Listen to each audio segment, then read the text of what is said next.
Morning, folks. This is the KeepRite SSC24 1D, one of the most overbuilt, most durable air conditioners ever made under the frozen sun. This particular unit was installed in 1982, and for over 4 decades it's been cooling my house without any complaints whatsoever. No parts have ever had to be replaced, not even a run cap. Not a run cap, not a start cap, nothing. Not a fan motor.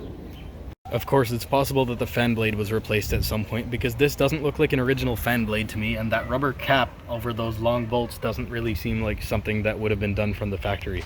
In fact, this is an original fan blade from one of these units. You can see the blades are a little rounder, the rivets are in different places. I got this fan blade off an identical unit that my friend was unfortunately replacing because it had also leaked out its refrigerant. I'm not sure why the fan blade would have been replaced. If it was the condenser fan motor that went, you would normally just replace the motor and put the original fan blade back on. And as far as I can tell, this motor is original. So it's possible that when they had it open for cleaning, they must have accidentally bent the blade, maybe while reaching in with their arm or something with a vacuum cleaner or something like that. I don't know. It's a mystery. It was already like this when we moved in. Looks like they put in a nice quality fan blade too. It's a Revcore fan blade. These nice big square blades are quiet, yet they move quite a bit of air. It's also quite amazing how the paint's held up over the years. Now, yeah, it's not as bright and green as it used to be, but there's no rust anywhere, or at least there's no major rust. Just these tiny little spots, and some of these aren't even rust. They're those little orange bugs that when you crush, they leave an orange stain on things. Aside from some of the screw holes, there is no surface rust anywhere at all, except the grill. There's a little bit there. But that's not too bad. That's the rear one. The front one has almost none. This unit's been sitting outside for 4 decades in the harsh Canadian winters. And it's made out of regular old steel. And sometimes we didn't even cover it in the winter because we forgot to, and then it was too late, so we just let it sit like that the whole winter. And who knows if the previous owners ever covered it up at all. Now, there's still a ton of these units out there, still in service. In fact, there's a house like just 2 houses down. It's got one of these. Now, the grill is really rusty and the paint is in terrible shape, but you know what? It's still working. It came back year after year. There was no reason to replace it. It was still going. Let's take a look at the nameplate before it gets too dark to see. Now, it's extremely faded. Some of these came with a sticker that was easier to see. This one, you can see it if you wipe it with your thumb a couple times. It appears for a little bit. As you can see, this is an SSC24 1D. The 24 means 24,000 BTUs, or roughly 2 tons. SSC is the model number. C means condenser. I don't know what the SS means. I don't know what the 1D means. There's the serial number. There's the charge pressures. KeepRite. These were all made in Brantford, Ontario, not far from where I am. Says on here somewhere. Yep, Brantford, Ontario, Canada. The fan motor is a 1/6 horsepower, 240 volt, says 230, whatever. 60 hertz, single phase, 1.5 amps. The compressor, 240 volts, 60 hertz, single phase. 64 locked rotor amps. Sheesh. And we've got 11.5 full load amps. So yeah, she's a bit of a power-hungry one, but she gets the job done. This here is just the label that I put on for the fuse. Yeah, we have a fuse box in our house. Nothing wrong with fuses, as long as you use them correctly. They're nice and safe. Safer than breakers, I might add. In my opinion, anyways. This thing was supplied by 10 gauge wire, so that's a 30 amp fuse. 2 30 amp fuses, because it is a double pole fuse socket. And this is where the low voltage wires went that power the contactor that gets the whole shebang going. And down here we have the suction line and the liquid line. The guys who removed this unit, they actually just cut it without recovering the R22, so that's interesting. And I believe the source of the initial leak was the Schrader on the liquid line, as well as this joint here. And the reason for this was very likely because these lines were rather short and they were buried underground, and we had some concrete guys come and lay more concrete. And first of all, they buried the lines in concrete, which you're not supposed to do. They shouldn't be underground in the first place, but you know, back then it was a different time. And essentially what happened was they lifted the AC unit up, or the condenser unit, sorry, the condensing unit. They lifted it up and it strained these lines, and it likely caused that leak there. Now, I can barely find any information about these condensing units online. In fact, I'm not even sure if you guys got these in America. As far as I know, this is a Canada exclusive. Let me know if you've seen these in America, and let me know how common they are. But anyways, I searched far and wide for information on this unit, and I didn't find much at all. I found an old forum post by a guy who apparently used to install these back in the day when they were still new, and according to him, these units came pre-charged with R22 from the factory, and they had these quick connect fittings on them, which have O-rings or something like that in them. And apparently this was a weak link on these units. These things, if they were strained, they would usually be the first thing to start leaking. These were the prime suspect on these things, according to that guy. I don't know how true this really is, but you know what? I can't find any information on this, so I'm gonna have to take that guy's word for it. He also mentioned that back then you didn't really have licensed techs installing these. It was even homeowners were installing them on their own, volunteer firefighters, that kind of thing. Just anybody was just throwing these systems in at the time, and that might be a reason why some of their lines aren't holding up so well today. Anytime I've ever heard of one of these units being scrapped, it's always because of a refrigerant leak. I've never heard of a compressor going bad on one of these things. I mean, I'm sure it's happened, but not the ones I've seen. It's always been a refrigerant leak. And usually it's recharged, but you know, R22 is banned now, so now nobody can afford it, or nobody wants to pay for it. So that's the reason why these things are starting to go extinct. Well, they're not really going extinct. There's still a shit ton of them around here, but you know what I mean. They're starting to go extinct. They're disappearing little by little. Everything about this unit just screams high quality. Even these grills on the side to protect the condenser coils are pretty tough. And they're good. They're actually good at protecting the coils from physical damage. Like, unlike this thing, like you can see the coils have been hit a couple times, and this flimsy little thing, like what's this gonna do? Why even put this here? What's the point of it? Even the sticker on this thing is built Tonka tough. Some of these had an actual physical, like a solid emblem that went here. That's why these holes are here. Some of them had a Sears emblem, some of them just had a solid KeepRite emblem, and some of them just had a sticker like this. And as you can see, after this many years in the sun, the sticker isn't in the greatest condition in the world, but it's still there. And you'd think after this long, there'd be no trace of it left, but there sure is. One thing you'll notice about this thing is that it's a lot shorter than a modern unit, but it's also a lot wider than a modern unit. And the reason for this is the compressor. The compressor is housed in a separate compartment over here that's completely stuffed full of insulation to keep the noise down. This compressor isn't very loud to begin with, and the added noise dampening insulation completely makes it completely silent.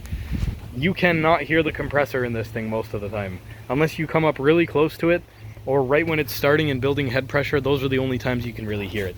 All you hear is the whoosh of the air coming out from the fan whenever it's running. Another reason why the unit is so short is because the compressor is housed in that separate compartment over there. Instead of being underneath the fan can be made lower, and the blades won't interfere with the compressor. And by the way, there's the temperature probe right there on the back side of the unit on the coil. And this thermostat's job is to switch the fan from low to high speed. And on hot days, it will switch to high speed. I'm not sure what the exact temperature it switches over is. Most of the time, this thing runs on low speed. Only on the hottest days do I ever see it kick into high. And my guess is that it only really kicks in around 30 degrees. Kicks over to high speed. 30 degrees, maybe a little more, maybe even a little less. Another thing that a guy on the forums mentioned was that these things, there was no builder's grade version of these. These were just these. You know what I mean? Each of them came with a 2-speed condenser fan motor, which is like a luxury these days, and they were just putting these in every unit back in the day. This here is the matching evaporator to go with this unit. This is a model SSE-24C. Not sure what most of that means. All I know is that the 24 means 24,000 BTUs, or 2 tons, and I'm guessing the E means evaporator because the C on that probably means condenser. It only makes sense. Don't know what the rest of it means. As you can see, the test pressure 150 psi, 4 ounces. Yeah. KeepRite, Brantford, Ontario, Canada. Hell yeah. Here's your liquid line. Liquid coming from the condenser comes in here, and this is your capillary tube or capillary tube, I don't know. There's 4 of them, and they each split off into 4 separate loops in the evaporator coil. They loop around the entire system, and then they rejoin over here at this copper manifold, and then so begins your suction line. This here is the condensate pan. As you can see, it's really rusty, but the steel is so thick that it's not really close to breaking through at any point, so I wouldn't have been worried about that. It could have used a good cleaning though, but this side was nearly inaccessible because of where the return duct is. Unfortunately, this evaporator coil has a leak. The leak is pretty large. Like, this unit loses its entire charge in, I'd say, 6 months. And it wasn't always like this. This wasn't the first leak in the system. The first leak was over there at the liquid line. And the loop has a dent in it, oddly enough, and it's covered in compressor oil, which is how I initially determined that this must have been leaking. Then upon a closer inspection, you could actually see the gas leaking out with your own eyes.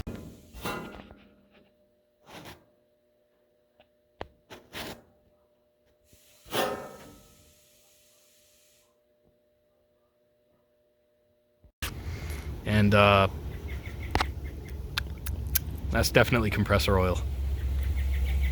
Now, my initial plan was actually to patch this, you know, like heat it up with a propane torch and put some silver solder over it. And I know you're not supposed to do that without evacuating the system and filling it with nitrogen, but hey, it's leaking anyways. Who gives a shit? What's the worst that's gonna happen? It's gonna break.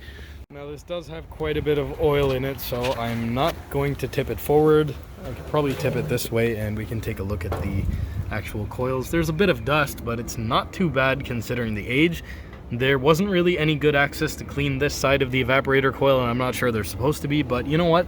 This is a lot better than I thought it would be after all these years. Change your filters, people, it helps. I think I mentioned this before, but yeah, this loop has a dent in it, the one that's leaking. And it almost makes me wonder if the guys who installed my furnace last year had anything to do with this and the major leak that spelled the end for this system. As for patching this leak up with silver solder, as a temporary fix, I really see no issue with it over, like, brazing. Like, everything past the capillary tube, or the capillary tube, whatever, it's all low pressure. So it's not like it's holding back 400 psi or anything like that. Silver solder should be plenty. And you know what? If the system is like 30 years old and it's leaking, you're planning on replacing it anyways, and you just want to get one more summer out of it, it's worth a shot. What's the worst that's going to happen? It wasn't cooling before anyways, and you were going to replace it. So let's pop the cover off and see what we've got going on inside. I don't think I can do this with one hand, but I'm going to try it anyways. I've already taken all the screws out. Oh, actually got it off. And this thing is really heavy for its size. Let's lean it over there. The top was covered in insulation. Oh, actually, it's right over there. Yeah. So this whole compartment was filled with insulation, but, you know, I just vacuumed it all out because, well, you see those drain holes down there?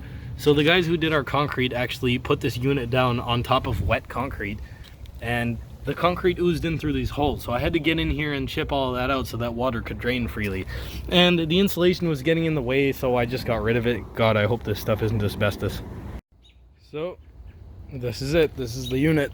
There's our 2-speed fan motor with its rev core fan blade and its shield, the motor shield to prevent water or weather protection. As you can see, it's got a bit of a crack on it. This actually happened last year because I noticed that it was a little warped, so I tried to straighten it out with my hand and then it just cracked. It is extremely old. It's been in the sun for very long. I'm surprised it took this long to finally break. So that's the high quality plastics of the days. And this thing, so this is actually the rubber cap stretched over the 2 long set screws or bolts or whatever. I always thought this kind of looked like a nose or something. Here's the wiring for the fan motor just out here in the open. Wires are still nice and flexible, although these ones feel like they're cracking a little bit. There's still no exposed copper after all these years. Very interesting. The colors are quite faded. Interesting. These are the coils. I clean them fairly often. This year I didn't clean them because I knew the unit was on its way out. No point. I knew that the refrigerant had leaked out, so I didn't do my yearly cleaning, my annual cleaning of the coils. And oh, this is a low ambient temperature thermostat. So if the temperature drops too low, this prevents the unit from turning on if the thermostat for whatever reason calls for cooling. I'm not sure what temperature it opens at. I haven't really been able to find any exact information online. And also this is wired in series with the 24-volt control circuitry that powers the contactor's coil. So when it gets too cold, this opens and breaks the circuit to the contactor coil. And ladies and gentlemen, the star of the show, the Tecumseh AB1 reciprocating compressor. This compressor is pretty quiet, to be honest. Even with this lid off, you can barely hear it. If you check out my older video of this condensing unit running while open, you can't really hear the compressor too much until I bring the camera really close to it. So yeah, noise from this thing doesn't travel very far. Well-built compressor, very tough. Good boy. The compartment in the compressor was completely wrapped with insulation. I got rid of that. Didn't really need it. I don't really mind the noise. It looks like a spider that's been crushed completely flat. Oops. Well, that's gross. That's not rust, by the way. Oh, actually, that is rust. That's not rust. That's the glue that held the insulation on. That is rust, but it's not a lot, so don't worry. And as you can see, the copper coils, not in the greatest shape, but they're not terrible either. There's no point where I feel like if I could just grab it and break it off, so nope, not corroded through. That bottom loop looks pretty bad though, or that bottom, the discharge, or sorry, the liquid out. It's not too terrible though. I've seen worse. I'm pretty sure that wasn't leaking. I did a soap test on it. I know a soap test doesn't reveal anything, but you know, if it's leaking badly enough, it'll show something, right? And this is the suction line coming back from the outside of the unit into the compressor, and you'll notice there's no accumulator. So YouTube user Vanberg HVAC commented on my other video of the condensing unit when it was still running and charged. He was able to deduce from this tag that this unit, or this compressor, sorry, was built on the 23rd of November 1981 on a night shift, as noted by these two dots before the numbers. 23rd represents the 23rd of November, 1981. I'm not sure which of these means November, probably the K, I'm not sure. But yeah, it's pretty cool. Big thanks to Vanberg HVAC. Everyone go check out his channel, I'll leave a link in the description. Moving on then, these two gray cylinders underneath the control box is the run capacitor for the fan and the run capacitor for the capacitor, or run capacitor for the compressor. The capacitor for the fan is a 7.5 microfarad capacitor, and the capacitor for the compressor is a 20 microfarad capacitor and a 15 microfarad capacitor. There's an A side and a B side, and I'll go into more detail as to why this is necessary later. Damn, it's a good thing you guys aren't taking shots every time I say the word capacitor, otherwise you might die by the end of this video. And speaking of dying due to capacitor, this capacitor, and also that capacitor, contain no PCBs. Now, if you don't know what PCBs are, that's polychlorinated biphenyls. Polychlorinated biphenyls are bad for the environment and they're bad for people.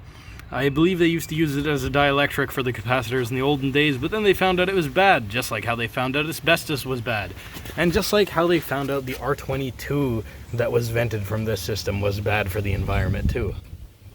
Alright, moving on to the electrics of the unit. Here on the electrical box cover, we have a warning, which is interesting because it says power supply to this unit must be on for 12 hours prior to starting unit. This applies after any uninterrupted power break of 1 hour or more. Now, this doesn't really explain why. Like, the first time I saw this, see, I'm not an HVAC tech or anything. I don't know everything in the world. So, I didn't know what this was actually referring to. But then I looked at the French side and noticed that there's some more words here. Now, I'm not a fluent French speaker. I didn't really pay attention in school. But I know that means heat or heater or something. And I know that means compressor. So, I translated this, and it turns out that this is referring to a crankcase heater. That is, actually this doesn't have a crankcase heater, and we'll get more to that later. But this is referring to a crankcase heater and how you have to let it warm up for 12 hours before starting the unit to prevent the liquid slugging of the compressor or something like that. So let's open up the control panel and see what we've got lurking inside. So here we have actually a really nice wiring diagram. I really like this. I love the old-timey font, and I like how it actually explains things and shows you things about revisions, and it's got like a table telling you what kind of wire gauge you should be using for which unit. We're concerned with this one. This is ours, 24,000 BTU. Yeah, it shows you everything in detail. I really like this. You know what? In fact, I think I might have like a poster or something made out of this. This is cool. I like how they made the run caps look like the actual run caps in the unit, so that's nice. They're even in the same place, which is cool. Even the contactor and the thermostat and everything. This is amazing. The compressor's even in the right place. The low ambient thermostat isn't, but whatever. Nobody gives a shit about this anyways. The caps are actually starting to go bad. They have like a layer of oil or something on them. Whatever's in here, the dielectric. Hope it's not toxic, but yeah. Wow, that is really heavy. I've never felt a run cap that heavy before. This is amazing. This one's also leaking as well. But you know what? They're from 1981. The fact that they made it this long has to be a miracle. Here we have a little table for determining the run cap size, 7.5 mic for that, and a 20 and 15 for the compressor. And we'll get into why there's two ratings for this later. It's actually quite interesting. And we'll also discuss that resistor too, because you're probably wondering about that. Something I thought was a little interesting is they actually show this winding in the fan motor as a start winding. Now, I've never really heard of this being called a start winding in something like a fan. Typically, they just call this the auxiliary winding. But for compressors, they call it the start winding. So, yeah, I guess it is a start winding in essence, but first time I've ever seen that on a diagram. Also, it's interesting how they also show the other fan revision, the Fasco motor. This unit actually has the Fasco motor. It's got this one. There's pretty much no difference between this and this except for the location of the thermal overload. Here you have it right here after the run winding, and here you have it after the, well, it's connected to the common terminal directly. And I just think that's interesting because if you're a technician looking at this, you don't give a shit where the overload is. You're just here to replace a fan motor. All you need is the wire colors to be the same, and that's it. This doesn't matter. But I still love that they included this. I love the charm that this has. Just because you asked nicely, here's the sticker on the fan motor. As you can see, Fasco. And this motor is a 1050 RPM motor on high speed and 850 on low speed. It's pretty slow. 1.5 amps on high and 1.11 on low. It's got shielded ball bearings, usual 240 volts. There you can see the diagram for where the capacitor goes and the high and low lines. That's a good motor. I like this. It's better than those stupid Fasco motors that you find on draft inducers. I hate those fucking non-serviceable piles of shit. Once they break, it's game over. You gotta get a new one. We could have incorporated a way to replace the bearings if they go bad, but nope. Gotta throw the whole thing away and buy a whole new draft inducer. Yup, thanks a lot, Fasco, you bastards. If you really wanted to rebuild this motor, you probably could, because you can see some nuts over there that you can undo, and you could open the motor up, split it, press out the bearings, put new ones on, and it'll be good for another 40 years. The bearings are actually starting to go bad in this motor. You can just barely hear it, but when the fan is running at its, you know, rated speed, you can't hear it over the whoosh of the air, so it's not really that big a deal. It's not bad. There's no axial play in the bearing. I can't feel any radial play, although this isn't a good way to check, but I don't feel anything significant, no slop, so held up very well over the years. Anyways, back to reality for a sec. So remember this thing on the back, or on the top rather, the thing about the crankcase heater? Now this unit doesn't have a crankcase heater. If you look anywhere on here, there's no mention of a crankcase heater or anything. But if you look more closely at the wiring diagram and study it for a while, you'll notice that the compressor actually uses its start winding as a crankcase heater, which is really interesting. I've never heard of that method being employed to heat the crankcase of a compressor before. I'm sure it was really common back in the day, but nobody mentions it these days. These days, compressors have like a tube at the bottom that you can stick your crankcase heater into, or they've got like a band type thing that wraps around it. And I guess the best part about this system is, well, if the crankcase heater goes out, you'll know. Oh yeah, one little thing I forgot to mention is this thing this thing shows you what size of fuse to use. You'll notice that it doesn't mention anything about a breaker. Now, the reason for this is here in Canada, fuse boxes were used for a much longer period of time than breakers were. I believe in America, breakers were, you guys have been using breakers like forever, but here we've been using fuse panels for quite some time. I mean, these days breakers are the standard, but we had fuses for a long ass time. And you know what? There's nothing wrong with fuses. No issue with that at all. Our house has a nice fuse panel. Nothing wrong with it as long as you put the right fuses in the right places. And we've also got a sub panel with breakers. But that panel, I don't really trust that very much. So let's get into how the start winding crankcase heater setup works. Now, if you look here, this here contactor is a single pole contactor, which means this, which is the second phase, is constantly live, and phase 1 is the switched phase. Now what that basically means is even when this unit is switched off, everything is live, including that fan motor. So don't go washing it with a garden hose. We used to do that because we didn't know. We didn't know much about how these things work, and we thought that if you just turn the thermostat off, there's no more power going to it and you're good to clean it with a garden hose. We're lucky we never got zapped, but you know what?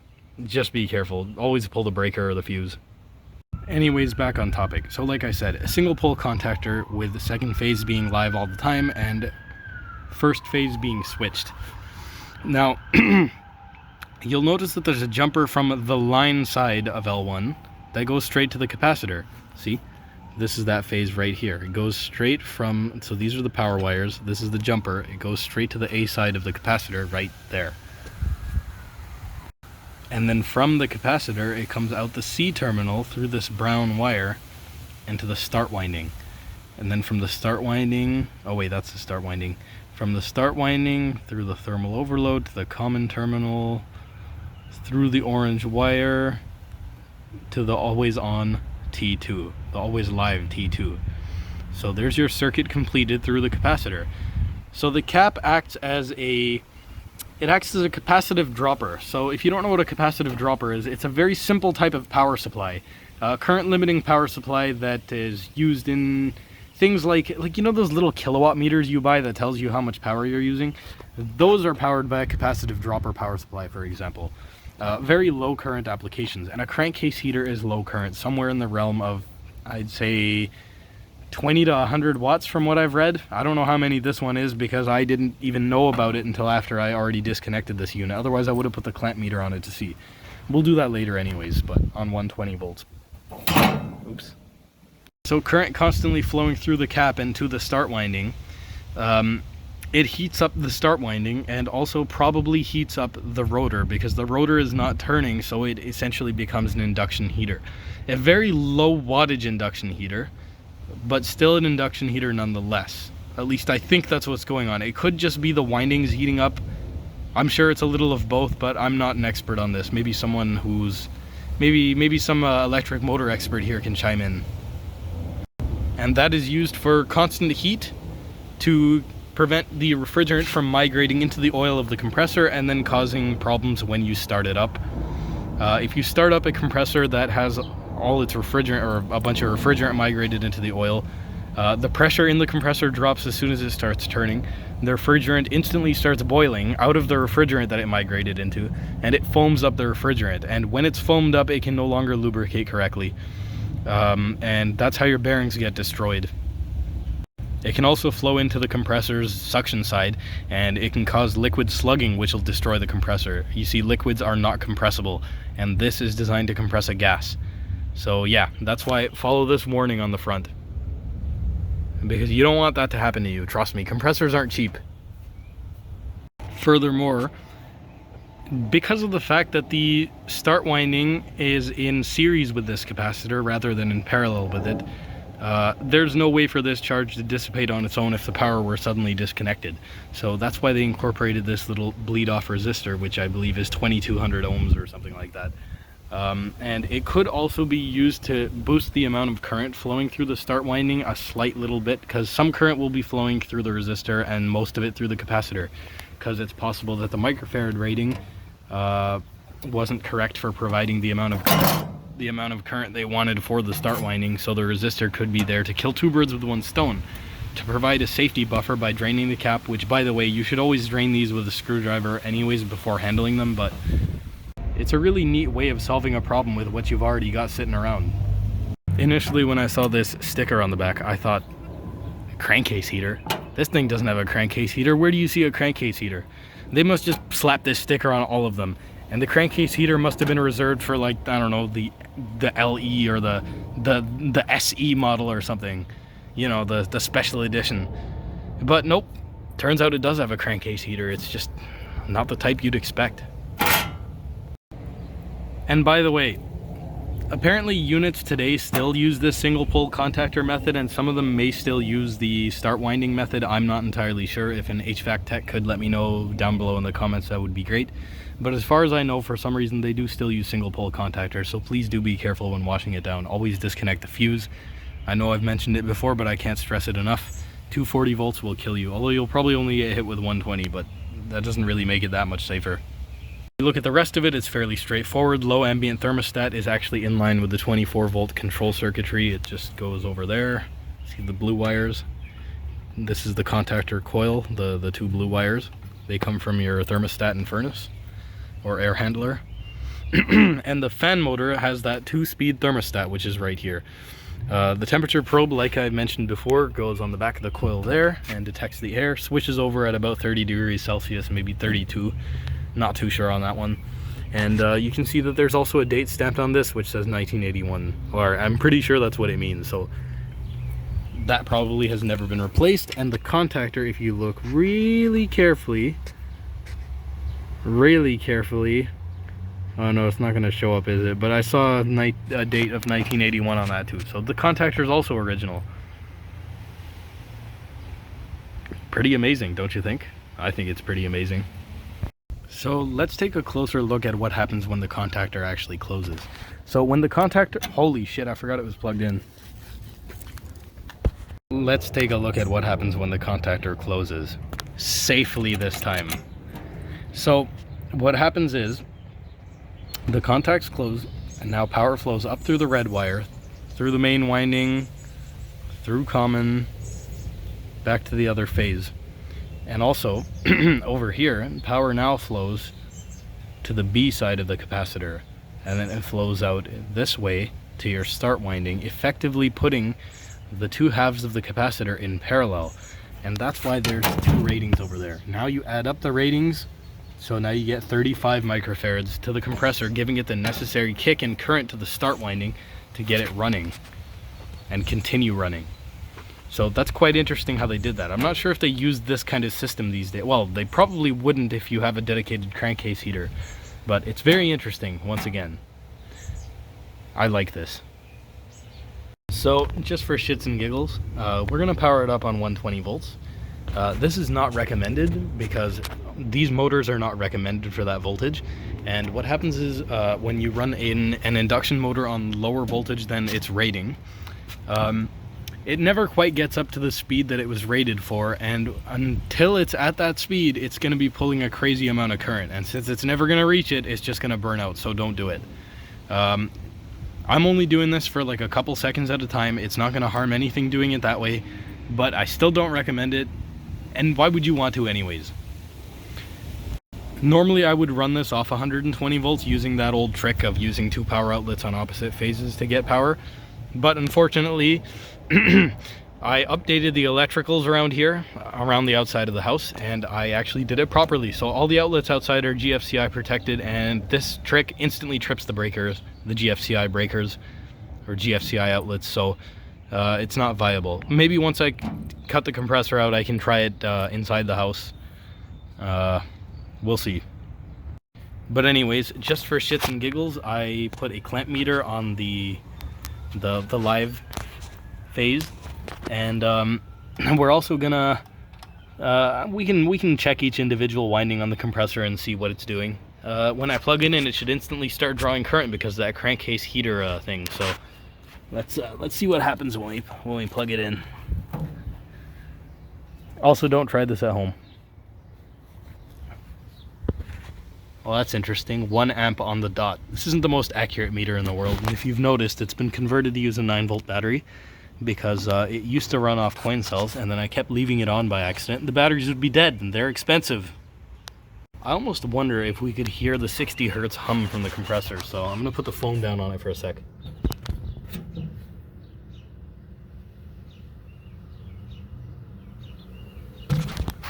Don't know if you heard anything, but if I put my ear to it, I can actually hear it humming. And it's probably been humming for like 40 continuous years without us knowing.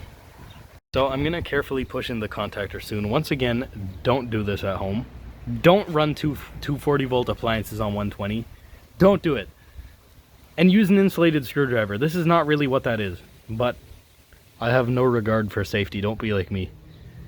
Also, this is gonna pull a lot more current because the discharge line has been clamped shut by the techs that removed it. So as soon as it builds pressure, I expect this to stop spinning almost right away. Fan works fine though. Doesn't even pull a lot of current, but yeah. Let's see what happens when I push it in.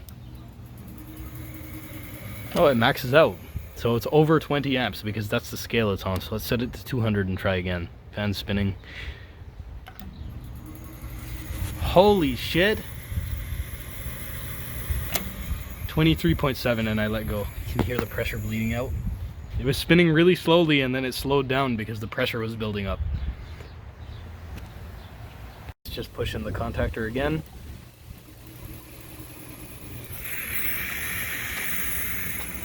Now, this is why I was saying don't run 240 volt motors on 120 volts. That's not sustainable. That's a lot of current. And this is only a 15 amp circuit. And if you try this, you're definitely going to trip a breaker or blow a fuse if you don't burn the motor out first. Now, I don't need to worry about tripping breakers because this is connected to a Federal Pacific Electric sub panel. So nothing to worry about there. Perfectly fine. No nuisance trips ever. They're amazing. So let's try the fan motor out. So you'll notice that as soon as I plug it in, it starts turning even with the contactor not pressed in, and that's because with the common of the compressor disconnected because I was too lazy to disconnect it properly, power now flows through the compressor windings and then to the fan. And you can cut the compressor out of the circuit by pushing in the contactor and the fan speeds up. By the way, I've switched the high and low wires on the thermostat so that it always runs on high. Just for this. Very quiet. Of course, this isn't near the full speed, but it's actually close to the low speed that it runs on 240 volts, so yeah. I think that concludes just about everything I had to say about this old thing. And if you have one of these, take good care of it and cherish it, because they don't make them like they used to. Never again will we get a product made with so much heart and soul and so much care for the customers that buy it. Those guys in the KeepRite Brantford factory, they built these as if they were building an air conditioner for their very own mother. It was a different time. Back when all these companies needed to build a reputation with everybody. And now that that reputation's been built, they can just coast. Because what are you gonna do? Not buy an air conditioner? No, you're not. You're in America. Shut up. Anyways. Thanks for watching, and have some fun under the sun.